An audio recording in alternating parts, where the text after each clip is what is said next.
నిజమైన ప్రేమకి చిహ్నంగా ప్రపంచంలోని 7 వింతల్లో ఒకటిగా ఉన్న తాజ్మహల్ వెనుక ఉన్న ఆశ్చర్యకర విషయాలు తెలుసుకుందాం. భారతీయ, ఇస్లామిక్, పర్షియన్ నిర్మాణ శైలిలో రూపుదిద్దుకున్న ఈ కట్టడాన్ని 22 సంవత్సరాల పాటు కష్టపడి నిర్మించారు. దాదాపు 20,000 మంది కార్మికులు పనిచేశారు. షాజహాన్ తన 3వ భార్య అయిన ముంతాజ్ మహల్ పై ఉన్న ప్రేమకు గుర్తుగా తాజ్మహల్ ని నిర్మించారన్న విషయం మనందరికీ తెలిసిందే. తాజ్మహల్ అనే పేరు కూడా అలా వచ్చిందే. అయితే ముంతాజ్ మహల్ అసలు పేరు అది కాదు. ఆమె అసలు పేరు అర్జుమండ్ బానో బేగం. షాజహాన్ తన భార్య చనిపోయిన తర్వాత ఆ బాధను తట్టుకోలేక తన ప్రేమకి చిహ్నంగా తాజ్ మహల్ కట్టినప్పటికీ ముంతాజ్ మహల్ ఎలా చనిపోయింది? ముంతాజ్ షాజహాన్ 14వ బిడ్డకి జన్మనిస్తూ తన ప్రాణాలు కోల్పోయింది. అలాగే ఈ నిర్మాణానికి ఉపయోగించే సామాగ్రిని ఒక చోట నుంచి మరో చోటుకి తరలించేందుకు దాదాపు 1000 ఏనుగులను వినియోగించారు. అలాగే తాజ్ మహల్ నిర్మాణంపై ప్రతి చోట ఖురాన్ శ్లోకాలను కూడా చెక్కించాడు. ఈ తాజ్ మహల్ ని నిర్మించడానికి ఎక్కడి నుంచి సామాగ్రిని తీసుకొచ్చారంటే మన దేశంలోని పంజాబ్, రాజస్థాన్ ప్రాంతాలతో పాటు Afghanistan, Sri Lanka, China, Tibet, Arabia నుంచి తెప్పించారు. అంతేకాదు షాజహాన్ నల్లని రాయి ఉపయోగించి మరో తాజ్ మహల్ ని కూడా నిర్మించాలనుకున్నాడు. కానీ తన కొడుకులతో యుద్ధాలు పెరగడంతో అతను ఆ నిర్మాణాన్ని మొదలు పెట్టలేకపోయాడు. ఈ ఫోటోలో కనిపిస్తున్న ఆవిడ పేరు సింధుతాయ్ సప్కల్. ఈవిడకి 70 సంవత్సరాలు. సింధుతాయ్ పూణే ప్రాంతానికి చెందినవాళ్ళు. ఈమెకి 207 మంది అల్లుళ్ళు, 36 మంది కూతుర్లు, 1000 మందికి పైగా మనవళ్ళు, మనవరాళ్లు ఉన్నారు. వాస్తవానికి వాళ్ళంతా ఆమె సంతానం కాదు. ఆమె ఆధ్వర్యంలో నడుస్తున్న అనాథ శరణాలయాల్లో పెరిగిన వాళ్ళు, పెరుగుతున్న వాళ్ళు. నా అనేవాళ్లు లేక వీధుల్లో తిరుగుతున్న ఎంతో మందిని ఆదరించి వసతి కల్పించారు. ఈ అమ్మ కరుణతో చిన్న వయసులో బిచ్చమెత్తిన ఎంతో మంది పెద్ద పెద్ద చదువులు చదివి డాక్టర్లు, ఇంజనీర్లు, లాయర్లుగా సెటిల్ అయ్యారు. కొంతమంది ఆడపిల్లలకు పెళ్లిళ్లు కూడా చేశారు. ఇంతమందికి పెద్ద దిక్కుగా మారిన సింధుతాయ్ సప్కల్ గారి గతం అంతా కష్టాలే. ఈమెకి 10వ సంవత్సరంలోనే పెళ్లైంది. 20 ఏళ్లు వచ్చేసరికి 3 అబ్బాయిలు పుట్టారు. ఆడపిల్ల కడుపులో ఉన్నప్పుడు భర్త వదిలేశాడు. దాంతో ఒక చిన్న గుడిసెలో ఆడపిల్లకి జన్మనిచ్చింది. ట్రైన్లో పాటలు పాడుతూ ప్రయాణికులు ఇచ్చిన డబ్బులతో పిల్లల ఆకలి తీర్చేది. ఆ కష్టాలే ఆమెను రాటుదేల్చాయి. అమ్మాయిని హాస్టల్లో ఉంచి చదివించిన సింధుతాయ్ తర్వాత అంతా పిల్లల్ని చేరదీయడం మొదలుపెట్టింది. అలా 40 ఏళ్లలో 1400 మందికి పైగా అనాథలకు సర్వస్వం అయింది. అబ్బాయిలకి, అమ్మాయిలకి వేర్వేరుగా 4 అనాథ శరణాలయాలను నడుపుతుంది. అలాగే ఆవులను కూడా పెంచుతుంది. గత 10 సంవత్సరాల నుంచి ఆమె కూతురు కూడా ఎంతో సపోర్ట్ గా నిలుస్తుంది. ప్రభుత్వం నుంచి ఇప్పటికీ ఎలాంటి సహాయం పొందనప్పటికీ దాతల ఆర్థిక సాయంతోనే అనాథల జీవితాల్లో వెలుగు నింపుతుంది. 2010లో మహారాష్ట్ర ప్రభుత్వం సింధుతాయ్ గారికి అహల్యాబాయ్ హోల్కర్ అవార్డు అందించింది. వీళ్ళెవరూ అనాథులు కాదు, నా కుటుంబ సభ్యులు. నేను పడిన కష్టం మరెవరూ పడకూడదని చెప్పి వందలాది మంది అనాథలతో ప్రేమగా అమ్మ అని పిలిపించుకుంటుంది.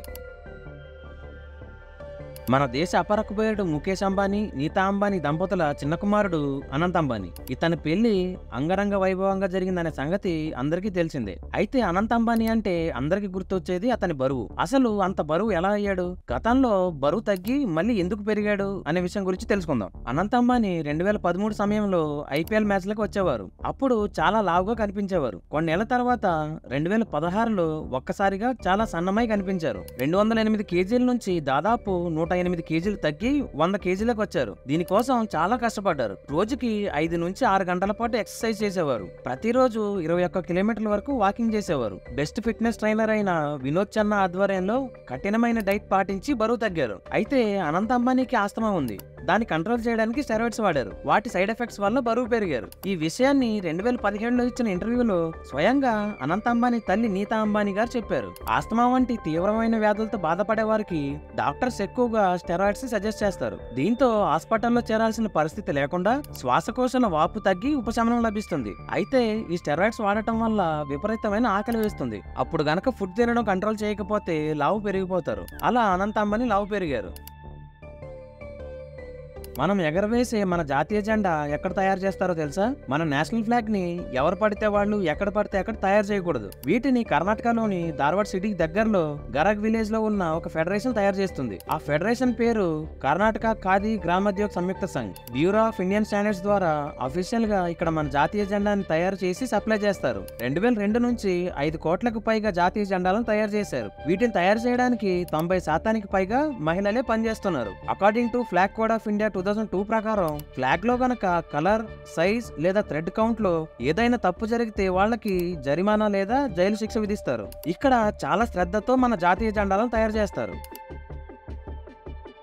ఒక బుల్లెట్ ఒక మనిషికి తగలడానికి 20 ఏళ్లు పట్టింది. 1883లో కాల్చిన బుల్లెట్ 20 ఏళ్ల తర్వాత అదే మనిషికి తగిలింది. చాలా మందికి ఈ స్టోరీ నమ్మబుద్ధి కాలేదు, కానీ ఈ కథ నిజం. అది 1883 సంవత్సరం. హెన్రీ అనే అబ్బాయి మ్యాసీ అనే అమ్మాయి ప్రేమించుకున్నారు. కానీ ఏమైందో ఏమో ఆ అబ్బాయి ఆ అమ్మాయికి కొన్ని నెలల్లోనే బ్రేకప్ చెప్పేశాడు. ఆ బాధ తట్టుకోలేక ఆ అమ్మాయి మ్యాసీ ఆత్మహత్య చేసుకుంది. మ్యాసీ తమ్ముడికి చాలా కోపం వచ్చింది. వాళ్ళ అక్క చనిపోవడానికి కారణమైన హెన్రీపై పగ తీర్చుకుందామని అనుకున్నాడు. అప్పుడు హెన్రీ ఇంటికి వెళ్లి హెన్రీని గన్తో కాల్చాడు. బుల్లెట్ హెన్రీకి తగిలేస్తుందిలే అనుకుని తన ప్రాణం కూడా తీసేసుకున్నాడు. కానీ ఆ బుల్లెట్ వెళ్లి ఒక చెట్టుకు తగిలింది. ఆ చెట్టులోనే ఇరుక్కుపోయింది. 20 ఏళ్ల తర్వాత అంటే 1903లో పెరట్లో చెట్లు ఎక్కువగా పెరిగిపోతున్నాయని అదే చెట్టుని నరకటం మొదలుపెట్టాడు. చెట్టు చాలా గట్టిగా ఉండడం వల్ల గొడ్డలతో నరకడం అవ్వలేదు. చిన్న బాంబుల్ని వాడి చెట్టుని పేల్చేశాడు. ఆ పేలుడుతో 20 ఏళ్ల ముందు కాల్చిన ఆ బుల్లెట్ ఆ చెట్టు నుంచి వచ్చి హెన్రీ తలకు తగిలింది.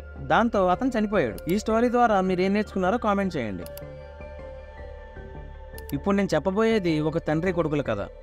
ఈ బాబుకి స్కేట్ బోర్డ్ అంటే చాలా ఇష్టం. నా ఫ్రెండ్స్ అందరి దగ్గర స్కేట్ బోర్డ్స్ ఉన్నాయి, నాకు కూడా ఒకటి కావాలి అని వాళ్ళ నాన్నని అడిగాడు. అప్పుడు ఆ నాన్న సరే అని స్కేట్ బోర్డ్స్ ని కొనిచ్చి నేర్పిస్తున్నాడు. సడన్ గా ఆ బాబు కళ్ళు తిరిగి పడిపోయాడు. వెంటనే వాళ్ళ నాన్న హాస్పిటల్ కి తీసుకెళ్లాడు. అక్కడ టెస్టులు చేశాక డాక్టర్లు ఏం చెప్పారంటే ఆ బాబుకి క్యాన్సర్ ఉంది, అది కూడా లాస్ట్ స్టేజ్, ఎక్కువ రోజులు బతకడని చెప్పారు. ఆ బాబు వాళ్ళ నాన్న ఒక గేమ్ డెవలపర్. తన కొడుకు జ్ఞాపకంగా ఏదో ఒకటి చేయాలి అని అనుకున్నాడు. ఆ టైంలో అతను సబ్వే సర్ఫర్స్ అనే గేమ్ మీద వర్క్ చేస్తున్నాడు. తన కొడుక్కి స్కేట్ బోర్డ్ అంటే ఇష్టం కాబట్టి ఈ గేమ్ లో స్కేట్ బోర్డ్ తో ఉంటే సెకండ్ లైఫ్ వచ్చేలా డిజైన్ చేశాడు. సబ్వే సర్ఫర్స్ గేమ్ ఆడిన వాళ్ళకైతే తెలిసే ఉంటుంది. స్కేట్ బోర్డ్ తో ట్రైన్ గుద్దినా ఏం కాదు. చాలా మంది ఈ గేమ్ ఓనర్ కొడుకు స్కేట్ బోర్డ్ ఆడుతూ రైల్వే ట్రాక్ మీద వెళ్ళాడని, ట్రైన్ గుద్ది చనిపోయాడని, అందుకే ఈ గేమ్ డిజైన్ చేశారని రూమర్స్ స్ప్రెడ్ చేశారు. నిజానికి ఈ గేమ్ ఓనర్ కి అసలు పిల్లలే లేరు. ఆన్లైన్ లో ఇది ఎవరు తప్పుగా సృష్టించారు. ఇది ఒక ఎంప్లాయీ తన కొడుకు జ్ఞాపకంగా చేసిన చిన్న గేమ్ డెవలప్మెంట్. అసలు ఈ గేమే అందుకు కనిపెట్టారా అనేది మాత్రం నిజం కాదు. Pablo Escobar Gaviria and richest drug lord of the world. Arlo Escobar. Pablo sir. PABLO. So he's more of a Colombian drug lord, sir. Otherwise I don't know his name itself. ఒక మనిషి కేవలం మత్తు పదార్థాలు అమ్మి ప్రపంచంలోనే 7th richest person అయ్యాడంటే నమ్ముతారా? ప్రపంచంలో 80% పైగా మత్తు పదార్థాల వ్యాపారాలు ఇతనివే. అమెరికాలో అయితే మొత్తం 100% ఇతనే అమ్మేవాడు. అతనే పాబ్లో ఎస్కోబార్. ఇతను ఒక రోజుకి ఒక్క అమెరికాకే 15 టన్నుల సరుకు అమ్మేవాడు. అమెరికాలో ఎవరికీ దొరకకుండా అంత పెద్ద సరుకు అమ్మడం అంటే మామూలు విషయం కాదు. ఇతను అప్పట్లోనే రోజుకి 400 కోట్లు సంపాదించేవాడు. మత్తు పదార్థాలు అమ్మగా వచ్చిన డబ్బుని తన ప్లేస్ అయిన కొలంబియాకి తీసుకెళ్లడం కోసం జెట్ ఫ్లైట్స్ యూజ్ చేసేవాడు. ఒక్కో ట్రిప్ కి 700 కోట్లు ట్రాన్స్ఫర్ జరిగేది. జెట్ ఫ్లైట్స్ పెట్రోల్ నింపుకోవడానికి మరియు అతని ఫ్రెండ్స్ చిల్ అవ్వడానికి 33 ఐలాండ్స్ ని కొన్నాడు. సరుకు ట్రాన్స్ఫర్ చేయడానికి ఎవరైనా హెలికాప్టర్లు, షిప్లు, కంటైనర్లు యూజ్ చేయడం కామన్. అయితే ఇతను ఏకంగా 2 సబ్మెరైన్లను యూజ్ చేశాడు. అంటే అర్థం చేసుకోండి ఇతని రేంజ్ ఏంటో. సరుకుని ఏరోప్లేన్ టైర్స్ లో పెట్టి పంపేవాడు. ఆ ఫ్లైట్స్ నడిపే పైలట్ కి, దానికి సపోర్ట్ చేసే ఆఫీసర్స్ కి కలిపి రోజుకి 3 కోట్లు ఇచ్చేవాడు. ఇతనికి 140కి పైగా ఇల్లున్నాయి. అలా ఒక రోజు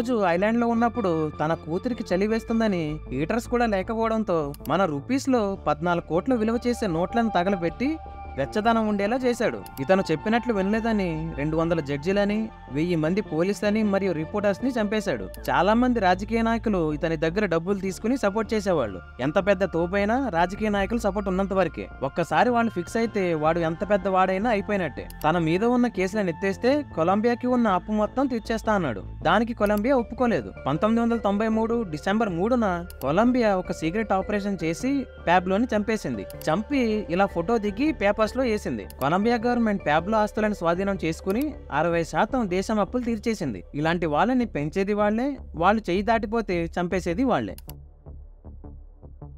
నేను ఇందాక మన జాతీయ జెండా ఎక్కడ తయారు చేస్తున్నానని చెప్పాను. ప్రెసెంట్ మనం ఎగరవేస్తున్న జెండా ఎన్నోదో తెలుసా?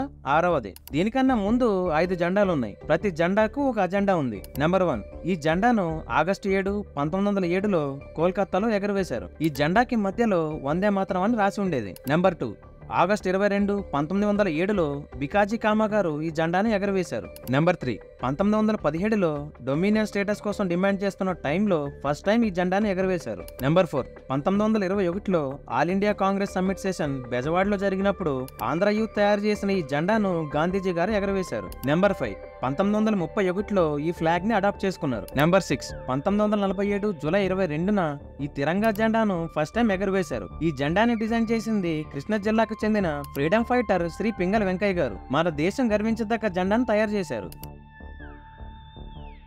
ప్రపంచంలోని అతిపెద్ద మర్రి చెట్టు ఆంధ్రప్రదేశ్లోని అనంతపూర్ కదిరిలో ఉంది. ఒక అడవిలా పెద్దగా ఉండే ఈ మర్రి చెట్టుని తిమ్మమ్మ మర్రి మాను అని పిలుస్తారు. ఈ మర్రి చెట్టు దాదాపు 4.72 ఎకరాల్లో విస్తరించి ఉంటుంది. ఈ చెట్టుని బిగ్గెస్ట్ పెరిమీటర్ ట్రీగా గుర్తించి 1989లో Guinness book of world records లో స్థానం దక్కింది. దాదాపు 600 ఏళ్ల వయసు ఉన్న ఈ చెట్టు 4000కు పైగా కొమ్మలతో ఎంతో విశాలంగా ఉంటుంది. తిమ్మమ్మ అనే మహిళ యొక్క భర్త కుష్టి వ్యాధితో మరణించాడు. చనిపోయిన భర్తతో పాటు అందరూ చూస్తుండగా తిమ్మమ్మ సతీ సాగమనం చేసింది. ఆమె పేరునే ఈ చెట్టుకు పెట్టారు. ఈ చెట్టుని ఆ భార్యాభర్తల శరీరంగా భావిస్తారు. ఇక్కడ తిమ్మమ్మ మరియు ఆమె భర్త విగ్రహాలతో కూడిన చిన్న గుడి కూడా ఉంది. ఈ చెట్టుని అన్ని మతాల వాళ్ళు గౌరవిస్తారు. వివాహం మరియు సంతానం కోసం ఇక్కడికి ఎక్కువగా వస్తుంటారు. ఈ చెట్టుకి ముడుపు కడితే పిల్లలు పుడతారని అక్కడి వాళ్ళ నమ్మకం.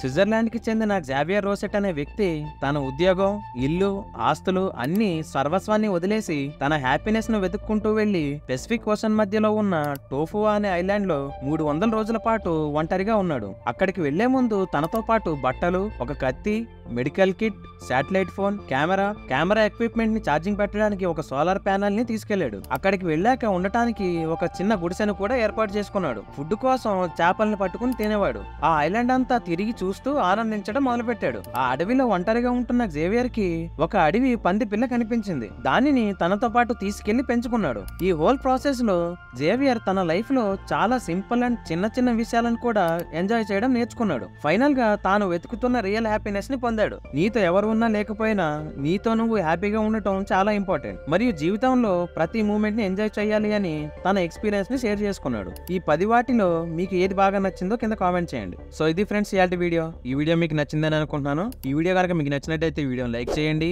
అలాగే మీ ఫ్రెండ్స్ అండ్ ఫ్యామిలీ మెంబర్స్ కి షేర్ చేయండి. ఇలాంటి మరెన్నో ఇంట్రెస్టింగ్ ఇన్ఫర్మేటివ్ వీడియోస్ కోసం మన ఛానల్ ని సబ్స్క్రైబ్ చేసుకోండి. నెక్స్ట్ వీక్ మరో ఇంట్రెస్టింగ్ టాపిక్ తో మళ్ళీ కలుద్దాం. జై హింద్.